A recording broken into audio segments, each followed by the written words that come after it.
बिस्मिल्लाहिर्रहमानिर्रहीम। अल्लाहुम्मा सल्लि अला सय्यिदिना व मौलाना मुहम्मद व अला आलि सय्यिदिना व मौलाना मुहम्मद। अज़ीज़ तलबा व तालिबात, अस्सलामु अलैकुम व रहमतुल्लाह। हमारे आज के इस लेक्चर का टॉपिक है द डेफिनेट इंटीग्रल। इससे पहले हम रिमान एरिया प्रॉब्लम और डिस्टेंस प्रॉब्लम पढ़ चुके हैं और उसमें हमने एक ख़ास किस्म का सम बनाया था जिसे हमने रिमान सम का नाम दिया था। और हमने देखा था कि हमारे पास एग्जैक्ट एरिया उस रिमान सम पर लिमिट अप्लाई करने से आता था। तो अब हम यहाँ पर उस रिमान सम पर अप्लाई होने वाली लिमिट को यानी सम और लिमिट के साथ हम उसे ख़ास नाम देंगे और उसे हम डेफिनेट इंटीग्रल कहते हैं। जैसे यहाँ देखें definition of a definite integral, if f is a function defined for the interval a to b, we divide the interval ab into n sub intervals of equal width delta x b minus a over n, and we let x naught is equal to a और x1 x2 और आखिर में xn is equal to b।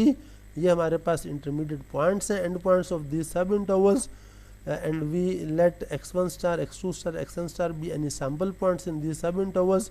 ये बात भी हो चुकी है, ये सैम्पल पॉइंट लेफ्ट हैंड भी हो सकते हैं, राइट हैंड भी हो सकते हैं, और हर सब इंटरवल के अंदर कोई भी पॉइंट हो सकते हैं। तो एक्स आई स्टार जो है ith इंटरवल का पॉइंट, जैसे x1 स्टार है तो x0 से लेके x1 से बनने वाले इंटरवल के अंदर का सैम्पल पॉइंट है, x2 स्टार x1 से x2 से बनने वाले सब इंटरवल का सैम्पल पॉइंट है, इस तरह से xn स्टार आपके आखिरी सब इंटरवल का सैम्पल पॉइंट है। तो बहरहाल ये स्ट्रक्चर जब हमने बना लिया तो इसकी हेल्प से अब हम डेफिनेट इंटीग्रल कैसे डिफाइन करते हैं। हम ये समेशन लेते हैं, हर सब इंटरवल के अंदर जो सैम्पल पॉइंट लिया है उस सैम्पल पॉइंट पर फंक्शन की वैल्यू मल्टीप्लाइड बाई उस सब इंटरवल की विड्थ। ये एक प्रोडक्ट बन गया एक सब इंटरवल के लिए। इस तरह के प्रोडक्ट हम हर सब इंटरवल के लिए बनाते हैं और उसे हम ऐड अप करते जाएं तो ये हमारी समेशन बन जाती है। I1 to n सब इंटरवल थे तो n टर्म्स की समेशन बन गई। इसके ऊपर जब limit n approaches infinity apply करते हैं, नंबर ऑफ सब इंटरवल्स अप्रोच इन्फिनिटी, उस वक्त ये जो एक्सप्रेशन बनता है इसकी जो भी वैल्यू आती है हम उससे कहते हैं कि वो f का इंटीग्रल है, f का डेफिनेट इंटीग्रल है फ्रॉम a टू b। ये जो सिंबल है इसको समझने की ज़रूरत है। इसमें जो ये इंटीग्रल का साइन है आप ऐसे समझें कि ये s को खींच के लंबूतरा करके बना दे, बेसिकली ये समेशन के लिए है। और a से b यह जाहिर करता है कि इंडिपेंडेंट वेरिएबल जिस इंटरवल पर समेशन ली गई है उसमें x की वेरिएशन a से b तक है और f ऑफ x की वैल्यूज़ ली गई हैं समेशन के लिए। और dx जो जस्ट सिंबल है जो सिर्फ इतना बताता है कि ये जो आपके पास इंडिपेंडेंट वेरिएबल है वो कौन सा है। अदरवाइज इस नोटेशन के अंदर dx बतौर सिंबल के आ रहा है और f ऑफ x को हम इंटीग्रैंड कहते हैं। अगर ये लिमिट अगर फंक्शन f ऐसा है उसके लिए ये लिमिट एग्जिस्ट कर जाए तो हम कहते हैं कि ये फंक्शन f इंटीग्रेबल है, और अगर ये फंक्शन f ऐसा हो ये लिमिट एग्जिस्ट ना करे तो हम कहते हैं ये फंक्शन इंटीग्रेबल नहीं है। तो ये एक्चुअली डेफिनेशन है डेफिनेट इंटीग्रल की, और इसको हम यूँ कहते हैं क्योंकि ये हमने ऐसे समझे कि ये एक एक्सप्रेशन रिमान सम है। इसमें आप n को वेरी करें तो इस सम की वैल्यू रिमान सम की वैल्यू बदलती रहती है। तो एक तरह से ये जो आपके पास एक्सप्रेशन है ये आपके पास फंक्शन ऑफ n हो गया कि n वेरी करने से इसकी वैल्यू बदलती है। तो अगर हम ये कहते हैं कि इस फंक्शन की लिमिट ये वाला एक्सप्रेशन इंटीग्रल है तो इसका मतलब ये कि हम पीछे फंक्शन की लिमिट की डेफिनेशन पढ़ चुके हैं कि अगर किसी फंक्शन की लिमिट जो है वो L हो तो for any epsilon there exist n such that कि आपके पास फंक्शन की वैल्यू और उस लिमिट के दरमियान जो फासला है वो एप्सिलॉन से छोटा होगा, जबकि आपका जो n जो वेरिएबल है वो एक ख़ास लिमिट के अंदर है। क्योंकि इसमें ये n अप्रोचेज इन्फिनिटी है तो हम इस पे एप्सिलॉन वाली डेफिनेशन वो लगाएंगे जिसमें लिमिट x अप्रोचेज इन्फिनिटी था, यानी लिमिट एट इन्फिनिटी वाली डेफिनेशन। तो उसमें हमारे पास इस तरह की हम x पर एक लोअर बाउंड की शर्त लगाते थे कि जब x उस लोअर बाउंड से बड़ा हो तो उस वक्त ये शर्त पूरी हो। तो एग्जैक्टली वही डेफिनेशन यहाँ लगाई गई है। तो यानी इस लिमिट के एग्जिस्ट करने का मतलब ये बनता है, अगर लिमिट एग्जिस्ट करती है तो इसका मतलब कि हर एप्सिलॉन के लिए हमारे पास एक कैपिटल n एग्जिस्ट करेगा कि जब भी स्मॉल n कैपिटल n से बड़ा हो तो उस वक्त ये एक्सप्रेशन जो है ये लेसन एप्सिलॉन हो। इसमें आप ये समझें कि ये जो एक्सप्रेशन समेशन वाला ये हमारा फंक्शन है जिसके हम लिमिट लेना चाह रहे हैं, और ये समेशन फंक्शन है और ये डिपेंड कर रहा है एन पर। तो इस समेशन फंक्शन में हमारा इंडिपेंडेंट वेरिएबल एन है, इसलिए हमारे पास यहाँ जो लिमिट्स में ये एन का इस्तेमाल हो रहा है। बहरहाल तो ये इसके बाद इसके कुछ नोट्स हैं, नोट 1, नोट 2, नोट 3, यहाँ पे इन सारी चीज़ों को आसानी से पढ़ सकते हैं। ये इंटीग्रैंड है, ए लोअर लिमिट है, बी अपर लिमिट है, और a b limits of integration कहलाती हैं, और इंटीग्रल को कंप्यूट करने का जो प्रोसीजर है हम उसे इंटीग्रेशन कहते हैं। इसी तरह से इंटीग्रेशन जो है, अब पीछे आपने देखा था कि एरिया जो वो एक नंबर आ रहा था ना, डिस्टेंस भी एक नंबर आ रहा था, तो ये डेफिनेट इंटीग्रल है, इसका आंसर एक नंबर आता है, इसलिए उस नंबर में ये एक्स अपीयर नहीं होता। इसका मतलब ये है कि एक्स जो वेरिएबल है ये आपके आंसर पर कोई असर नहीं डालता, ये जस्ट एक सिंबल है, हम इसको डमी वेरिएबल कहते हैं। इस एक्स की अगर आप कोई और सिंबल टी लगा लो तो इस इंटीग्रल की वैल्यू पर फ़र्क नहीं पड़ेगा। इस वजह से चाहे इंटीग्रल यूँ लिखा जाए, ये एक्स या टी लगा दिया जाए या एक्स या आर लगा दिया जाए, इससे फ़र्क नहीं पड़ता। उसका ये जो समेशन है जिस पर हमने लिमिट लगाई थी, इसका नाम हम रिमान सम कहते हैं। जर्मन मैथमेटिशियन रिमान के रेफरेंस से इसका नाम रखा गया है। और उसके बाद ये कि अगर इसमें ये था कि हमने पीछे जितने भी सम लिए थे उसमें ये था कि फंक्शन की वैल्यूज़ नॉन नेगेटिव थी और ग्राफ जो है एक्स एक्सिस के ऊपर बनता था। जब आपके पास फंक्शन की वैल्यूज़ नॉन नेगेटिव हों उस वक्त ये जो रिमान सम है ये आपको इन सब रेक्टेंगल्स के एरियाज़ का सम देता है, जैसे यहाँ पर है। और जब आप इस रिमान सम पे लिमिट अप्लाई कर दें, यानी ये पूरा exact integral a to b f of x बन जाए, उस वक्त आपको ये जो इंटीग्रल है ये एग्जैक्ट एरिया देता है। रिमान सम एन लिमिट अप्लाई किए बगैर आपको रेक्टेंगल्स के एरियाज़ का सम देता है। जब लिमिट अप्लाई कर दी उस वक्त ये इस इंटीग्रल के बराबर हो जाता है। ये integral definite integral a to b f of x d x ही आपको exact area under the curve देता है। और इसमें ये बात है कि अगर ये फंक्शन ऐसा हो कि इसकी वैल्यूज़ पॉजिटिव भी हो नेगेटिव भी हो, तो फिर जब हम इसकी सब रेक्टेंगल्स बनाएंगे तो हमारे पास ये फिगर 3 वाली सिचुएशन बनेगी। तो जहाँ पर फंक्शन की वैल्यूज़ पॉजिटिव वहाँ रेक्टेंगल्स ऊपर की तरफ बनेगी, जहाँ वैल्यूज़ नेगेटिव वहाँ रेक्टेंगल्स नीचे की तरफ बनेगी। और ज़ाहिर है ये जो रेक्टेंगल्स नीचे हैं इनमें फंक्शन वैल्यू नेगेटिव है। जब आप इसका एरिया इसको मल्टीप्लाई करेंगे, सम के अंदर डालेंगे, तो इसका जो प्रोडक्ट है इसका नेगेटिव एरिया आएगा, माइनस साइन के साथ आएगा। इस वजह से जब आप इस सारे को सम अप करेंगे तो इसमें कैंसलेशन होगी। इसका मतलब ये हुआ कि जब फंक्शन की वैल्यूज पॉजिटिव और नेगेटिव भी हों उस वक्त रिमान सम हमें एक्स एक्सिस और कर्व के दरमियान एरिया नहीं देता, क्योंकि एक्चुअल जो एरिया एक्स एक्सिस और कर्व के दरमियान है वो तो ये वाला एरिया और ये वाला एरिया और ये वाला एरिया, और बगैर कैंसिलेशन के ये सारे एरिया आए तब ये area between the curve and x axis बनता है। इसका मतलब ये कि अगर फंक्शन की वैल्यूज पॉजिटिव भी हों नेगेटिव भी हों तो ऐसी सूरत में जो डेफिनेट इंटीग्रल है वो हमें एरिया नहीं देता, बल्कि ऐसी सूरत में वो हमें डिफरेंस ऑफ एरियाज़ देता है। जो ऊपर वाले रेक्टेंगल्स है जहाँ पे ये वैल्यूज़ पॉजिटिव हैं इन रेक्टेंगल्स के एरिया और माइनस इन रेक्टेंगल्स के एरिया। इसी वजह से ये हमारे पास फिर नेट एरिया आता है जब हम ऐसे फंक्शन को इंटीग्रेट करते हैं जिसकी वैल्यूज़ बाज़ जगह पे नेगेटिव हो बाज़ जगह पे पॉजिटिव हो। तो ये रेक्टेंगल से लेंगे तो ये अप्रॉक्सीमेटली रिमान सम की सूरत में आएगा नेट एरिया, और अगर आप डेफिनेट इंटीग्रल ये वाला लेंगे तो ये आपको exact difference of the area देगी। यानी ये जहाँ पॉजिटिव साइन वाला रीजन है इनके एरिया दोनों को ऐडअप करेंगे और उसमें से इस रीजन के एरिया माइनस कर देंगे, तो जो डिफरेंस आएगा वो आपके पास इस इंटीग्रल की वैल्यू आएगी।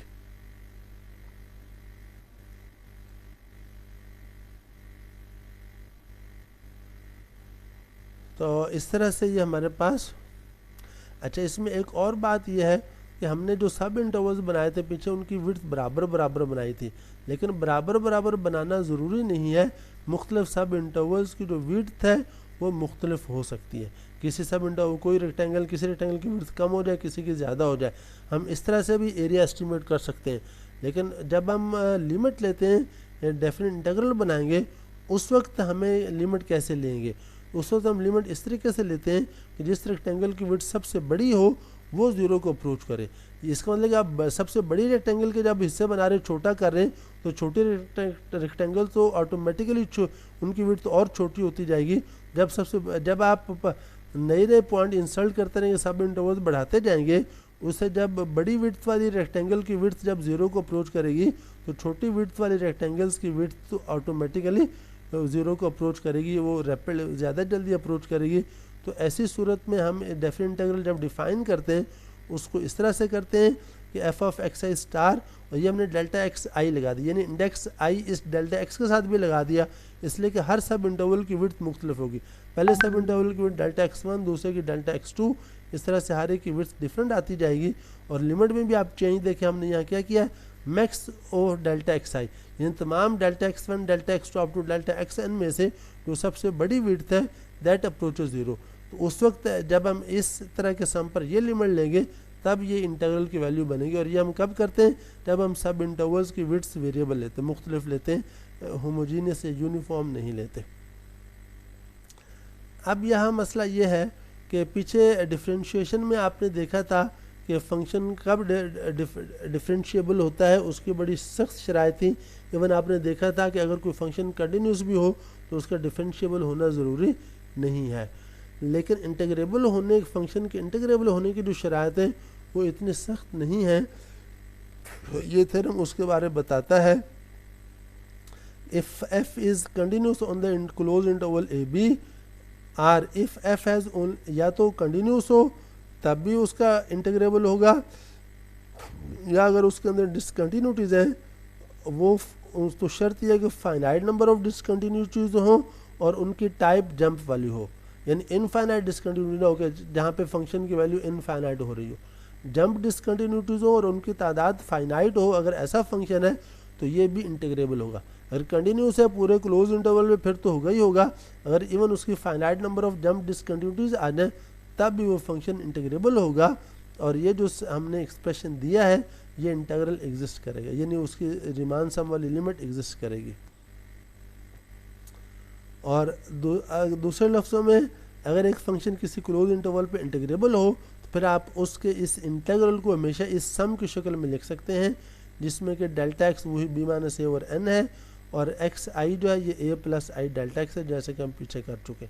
अब ये एग्जांपल्स है, ये पिछले एरिया प्रॉब्लम की तरह की एग्जांपल्स हैं, वहाँ हम कर चुके, इसलिए एग्जांपल्स आप सारे खुद करेंगे। इसमें ये फार्मूलाज हैं ये भी आप खुद यूज़ करेंगे, ये मैं नहीं करवाऊँगा आपको। मैं इसका डेफिनेट इंटीग्रल की प्रॉपर्टीज़ पे जाऊँगा। ये मिड पॉइंट रूल है, ये बात पिछले एरिया प्रॉब्लम में हो चुकी है। जब आप रिमान सम फाइंड करते हैं एक ऑप्शन ये भी है कि जो सैम्पल पॉइंट है हर सब इंटरवल का, वो इंटरवल के एंड पॉइंट्स को ऐड करके उसकी अवेलेबल वैल्यू लें और उस पॉइंट को आप सैम्पल पॉइंट लें। ये रिमान सम में एक्स आई बार यूज़ किया, और एक्स आई बार कैसे लिया, ith इंटरवल का मिड पॉइंट है, एंड पॉइंट्स को सम अप करके 2 से डिवाइड करके किया है। एग्जाम्पल 5 उसने मिड पॉइंट रूल से की हुई है, तो ये आप खुद ये कैलकुलेशंस कर सकते हैं। अब हम आते हैं properties of the definite integral. तो पहली प्रॉपर्टी ये कि अगर आप लिमिट्स को इंटरचेंज कर देते हैं तो ये इसका साइन चेंज हो जाता है, और ये साइन चेंज होना ये सादा सी बात है, इसलिए कि हम डेल्टा एक्स हमने डिफाइन किया था बी माइनस ए ओवर एन, और बी बड़ा था ए छोटा था। तो अगर आप ये लिमिट्स इंटरचेंज कर देते हैं तो ऐसी सूरत में क्या होगा कि आपका डेल्टा एक्स बन जाएगा ए माइनस बी। अब ए छोटा है बी बड़ा है तो डिफरेंस इसका नेगेटिव हो गया ना, तो हर डेल्टा एक्स का साइन माइनस हो गया, तो समेशन के हर टर्म का जब साइन नेगेटिव हो गया तो आप माइनस साइन कॉमन लेंगे, तो ये इस तरह से आपके लिमिट चेंज करने से इंटीग्रल के साथ माइनस का साइन आ जाता है।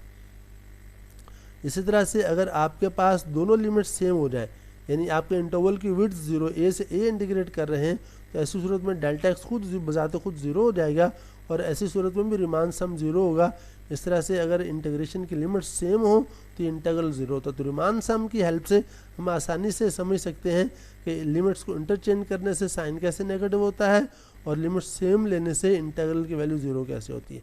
इसी तरह से रिमान सम के इस्तेमाल से हम ये प्रॉपर्टीज़ भी बता सकते हैं कि अगर हमारे पास ये इंटीग्रल हो, ये सी कांस्टेंट है, ये ऐसे जैसे सी इंटू बी माइनस ए, ये कैसे कि हर जो हमने रिमान सम के अंदर जो प्रोडक्ट्स लिए होते, क्योंकि फंक्शन आपका कांस्टेंट है ना, तो हर टर्म के अंदर फंक्शन की वैल्यू सेम सी रहेगी। जब आप सी को पूरे सम से बाहर कॉमन लेंगे तो हर सब इंटरवल की delta x plus delta x plus delta x आती जाएगी, और तमाम सब इंटरवल की विड्थ्स को ऐड अप करेंगे तो पूरे इंटरवल की विड्थ आ जाएगी जो कि बी माइनस ए है। तो इस तरह से आपका ये इंटीग्रल सी इंटू बी माइनस ए है। ये ऐसे समझ लें कि जैसे आपकी सिंगल रेक्टेंगल बन रही है, कि जिसके ए से बी तक है और फंक्शन की वैल्यू सी है, तो सी हाइट पर फंक्शन का जो ग्राफ है वो हॉरिजॉन्टल लाइन बनता है, तो ये रेक्टेंगल के एरिया बन जाता है। दूसरी प्रॉपर्टी ये है कि अगर सम ऑफ फंक्शंस पर आप इंटीग्रल अप्लाई करते हैं तो ये बराबर होगा उनकी इंडिविजुअल इंटीग्रल्स का सम, और ये बेसिकली अगर आप रिमान सम के हवाले से देखें तो रिमान सम जो है समेशन पर डिस्ट्रीब्यूट हो जाता है, इस तरह से आपके ये इंटीग्रल्स भी डिस्ट्रीब्यूट हो जाते हैं। इसी तरह से जो थर्ड प्रॉपर्टी है वो है सी इंटू एफ ऑफ एक्स, तो सी आपके पास सी एफ जो सी रिमान सम के हर टर्म में सी साथ रहेगा कांस्टेंट होने की वजह से, तो चूँकि इंटीग्रल हम सम से डिफाइन करते हैं और समेशन के हर टर्म में सी हो तो सी बाहर कॉमन आ जाता है, और कॉमन लेने के बाद ब्रैकेट के अंदर फिर रिमान सम बनेगा और वो एफ़ की वैल्यू से बन रहा होगा, इसलिए ब्रैकेट के अंदर एफ़ का इंटीग्रल आ जाएगा, सी बाहर कॉमन आ जाएगा। तो यूँ आप रिमान सम से इन सारी चीज़ों को एक्सप्लेन कर सकते हैं। और ये चौथी प्रॉपर्टी इसी तरह से ये डिफरेंस ऑफ फंक्शन, तो उसने पहली प्रॉपर्टी को देखें, ये ग्राफिकली शो किया है कि आपके पास ए बी इंटरवल के अंदर फंक्शन की वैल्यू सी रहती है थ्रू आउट, तो ये कांस्टेंट फंक्शन है, तो ये बेसिकली आपके पास रेक्टेंगल बन गई। तो चूँकि डेफिनेट इंटीग्रल जो है वो अगर फंक्शन की वैल्यू पॉजिटिव तो एरिया अंडर द कर्व है, तो ये रेक्टेंगल का एरिया बन जाता है, तो ये ए बी ये इसकी रेक्टेंगल की विड्थ लेंथ हो गई और सी इसकी हाइट हो गई, ये विड्थ हो गई। तो इस तरह से आपका जो रेक्टेंगल जो इंटीग्रल है वो सी इंटू बी माइनस ए आ गया। यहाँ से आपको आइडिया हो रहा है कि कई दफ़ा आप जो इंटीग्रल है उसे रिमान सम के चक्कर में पढ़ने के बजाय या किसी और पैटर्न किसी मेथड में जाने के बजाय अगर फंक्शन सिंपल हो तो आप डायरेक्टली एरिया की हेल्प से भी कर सकते हैं। यानी अगर वो फंक्शन ऐसा है कि उसके ग्राफ के नीचे एरिया फाइंड करना आपके लिए आसान हो तो आप फ़ौरन उसका इंटीग्रल की वैल्यू बता सकते हैं। जैसे कांस्टेंट फंक्शन था तो इसके नीचे जो रीजन बनता है रेक्टेंगल बनती है, तो आप रेक्टेंगल का एरिया बनाए उसे के इंटीग्रल की वैल्यू। इसी तरह से अगर यहाँ हमारे पास ये जो फंक्शन है ये सर्कल वाला अपर हाफ सर्कल वाला फंक्शन होता, यानी आपके पास r square minus x square का स्क्वायर रूट पॉजिटिव साइन के साथ, और हम इसे माइनस आर से आर तक इंटीग्रेट कर रहे होते, तो हम हमारा जो इंटीग्रल है ये हाफ सर्कल का एरिया हो जाता, और वह सर्कल के एरिया पाई आर स्क्वायर हो तो उसे हम 2 से डिवाइड कर देते, तो हम इंटीग्रल अपना डायरेक्टली बता सकते थे। तो इस तरह से हम एरिया के साथ इसके इंटीग्रल के रिलेशन की वजह से कई दफ़ा इंटीग्रल की वैल्यू डायरेक्टली एरिया से फाइंड कर सकते हैं। उसके बाद ये आपके पास सम वाली प्रॉपर्टी है, तो सम वाली प्रॉपर्टी उसी तरह से आप जो सम का इंटीग्रल आप लिमिट डिफाइन करते हैं रिमान सम की लिमिट से, ये समेशन आपके पास रिमान सम वाली बाहर इसकी लिमिट है। अब ये जो समेशन है आपको पता है ये सम ऑफ फंक्शन वैल्यूज़ पर डिस्ट्रीब्यूट हो जाती है, तो सिग्मा इस एफ पर अलग आ गया, जी पर अलग आ गया, डेल्टा एक्स बाहर कॉमन था, ये भी हर एक टर्म पे अलग अलग आ गया। इसके बाद आप लिमिट की प्रॉपर्टी जानते हैं कि सम पर अगर आप लिमिट अप्लाई करते हैं और इंडिविजुअल लिमिट्स एग्जिस्ट करती हों तो आप उस लिमिट को अंदर वाले हर टर्म से अलग अलग लिख सकते हैं। ये लिमिट की प्रॉपर्टीज आप पढ़ चुके हो, तो ये लिमिट अंदर इस पहली समेशन पर भी अप्लाई हो जाएगी, दूसरी पर भी अप्लाई हो जाएगी। तो पहली समेशन एफ का इंटीग्रल बन गया और ये दूसरी लिमिट ये जी का इंटीग्रल बन गया। तो इस तरह से हमारे पास ये प्रॉपर्टी यहाँ प्रूव हो जाती है। तो यूँ अगर ये बिल्कुल ऐसे ही अगर आप इसे ग्राफिकली देखें तो क्या है, ये जो एफ का इंटीग्रल है ये basically area under the curve F है, और एफ कर्व आपके पास ये वाली यहाँ से यहाँ तक आ रही है, तो इसके नीचे ये जो एरिया है ये एरिया आपका है एफ का इंटीग्रल, और ये टू ए टू बी जी का इंटीग्रल है, ये बेसिकली ये क्या है, ये एरिया अंडर द कर्व जी है, और जी आपके ये अगर ये लाइन है जी तो इसके नीचे जो एरिया आता है ये सारा आता है, ये एफ के नीचे जो एरिया है वो भी इसके अंदर आता है, और ये एफ और जी के जो दरमियान वाला रीजन है वो भी सारा इसके अंदर आता है। तो इस तरह से जब आप इसको दोबारा जी के नीचे वाले एरिया और एफ के नीचे वाले एरिया को ऐड अप करेंगे तो आप देखें ये जो एफ के नीचे वाला एरिया ये 2 दफ़ा आ रहा है, एक दफ़ा ये एफ के नीचे आ रहा है, दूसरी दफ़ा चूँकि ये जी के नीचे भी इस वजह से भी आ रहा है। तो एक तरह से जब हम इन दोनों का एरियाज का सम लेते हैं जितना ये एरिया उतना एरिया ये ऊपर आपके पास आ जाता है, और ये एरिया देखिए बेसिकली क्या बनता है, इसमें हाइट ये एरिया बन रहा था एफ़ की वैल्यू से और ये जी की वैल्यू से, तो इकट्ठा एरिया बनेगा जी की वैल्यूज़ में एफ़ की वैल्यूज़ ऐड अप करें तो ये आपके पास ये ऊपर ये कर्व बन जाती है।